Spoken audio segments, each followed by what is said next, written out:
Rams house. Welcome into a brand new episode of the Rams Report by Chat Sports. On today's show, we've got a little bit of breaking news for you guys. The Rams have officially announced their 2026 coaching staff, all of the members, and most of this isn't a huge surprise. We already kind of knew a lot of the guys that were going to be in place. Not a ton of changes across the board, but there are a few more changes that got announced today. A few guys getting new positions, or positions that we thought they had are actually different. So we're going to talk about everything that we learned today, plus one guy who actually exited the staff as well. Starting with the biggest piece, Kliff Kingsbury. There was a lot of discussion of him joining the Rams staff as a senior offensive assistant. That was what it was originally reported as, although we actually did not initially get a title when it broke that he was joining the Rams staff. He was expected to take a head coaching role in this year's cycle. That's why he left Washington in the first place, or mutually parted with Washington, to go and seek out opportunities to be a head coach. Was connected to New York, but that ultimately didn't come to be. Now he ends up in LA, initially reported as a senior offensive assistant. That is not the case. He is going to replace Aubrey Pleasant as assistant head coach. Jimmy Lake also taking on Pleasant's responsibilities as defensive back coach. So two changes there. Kliff Kingsbury is not the senior offensive assistant. He is actually the assistant head coach. Aubrey Pleasant is off the staff entirely, leaving behind his role as assistant head coach, obviously, to Kliff Kingsbury, and his role as defensive back coach to Jimmy Lake. Now, who is the senior offensive assistant that Kliff Kingsbury was kind of initially reported as? That's actually his buddy from Washington, passing game coordinator for the Commanders for the last two seasons, and prior to that, offensive coordinator for the Philadelphia Eagles, Brian Johnson, a former running back for the Eagles as well, for my long-term NFL fans who remember him from those days. So that is a lot of the changes that the Rams made listed out right there for you, plus another fun one. Bobby Trees is back in LA, guys. This is huge. This was really, really fun. They announced his retirement. He signed with the Rams on a one-day deal to retire as a member of the Los Angeles Rams. But that's not all, Ed, he's doing with the Rams. He is joining as assistant receivers coach, joining the staff under Sean McVay. And that is a hire that I absolutely love. I love the addition of Bobby Trees to this staff as assistant receivers coach. We're going to kind of go down the list of everything that we just talked about and break them all down. We'll start with the Bobby Trees hire, bringing in Robert Woods. And I think what this indicates to me is a desire to ensure that the young guys who come in at receiver this year and are already there in terms of Jordan Whittington, Konate Mupfield, you look at that list of receivers, it's light after Puka and Devontae. It is a room that doesn't have a ton of faces in it. It's a room that has young faces in it, and it's a room that's likely to see some more additions before the offseason is up. So I think Robert Woods comes in to develop who you draft at receiver.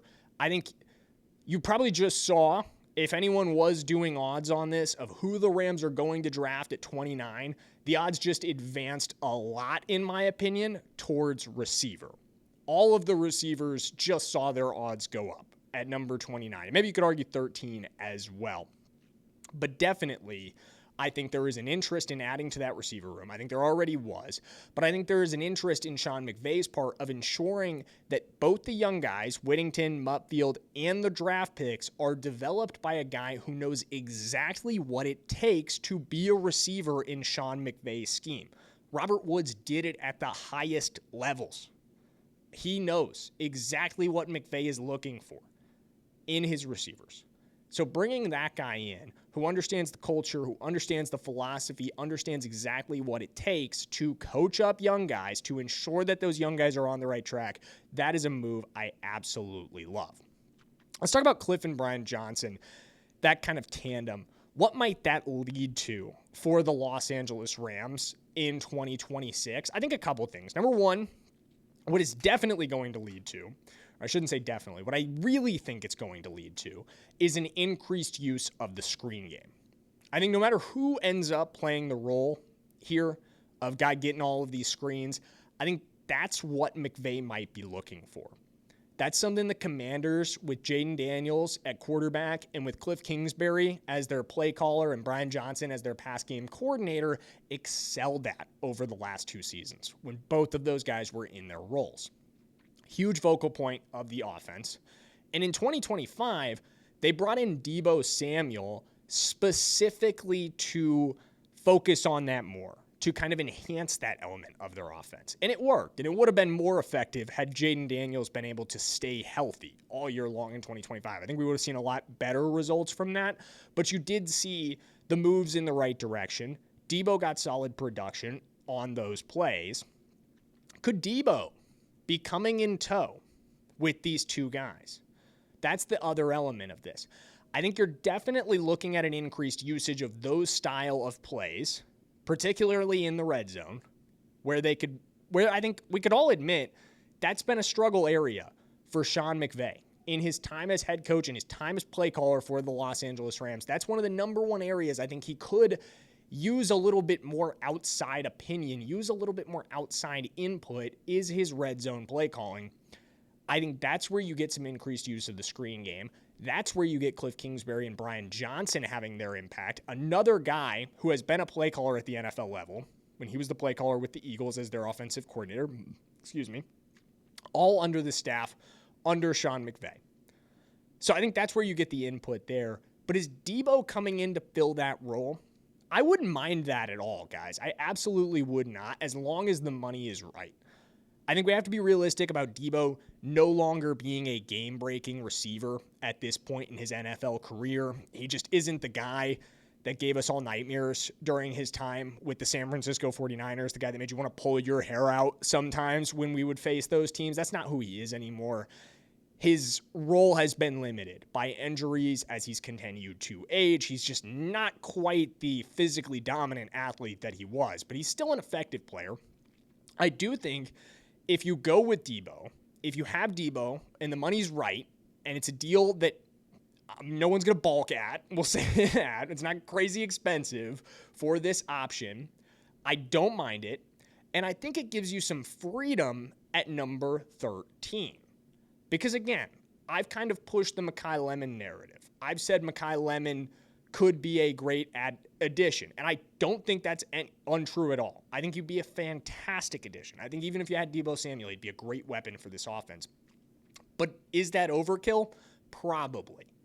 I think if you grab Deebo Samuel in free agency, you're almost certainly going Mansour Delane or Jermod McCoy with that 13th overall pick. Or hell, if Caleb Downs is there, bring me Caleb Downs. Bring me Caleb Downs if he's on the board. But we'll say he's almost certainly not going to be. And you're likely looking at Mansour Delane, the LSU corner, who is the number 1 consensus corner on most people's boards, or Jermod McCoy out of Tennessee, who is the number 2 corner on most people's boards, depending on what the Miami Dolphins do, who are in front of you, unless you jump them. I think no matter what, no matter who you end up with at 13, if you go Deebo Samuel, it's almost certainly going to be a corner. I think that's kind of the takeaway there. Are you going Deebo? Maybe he's not. Again, he's not going to take over this offense. He's not going to be a long-term option for you. But if your team defensive back at number 13, I think this is something you should be banging the table for, because we do need that third option in the receiving game. As much as a lot of you guys want to tell me that's a luxury, want to tell me it's something we don't actually need to add, unless you want to see Jordan Whittington or Konate Mupfield play that role in 2026, then you do. You do need to add at that position, because that is what's going to happen if you don't.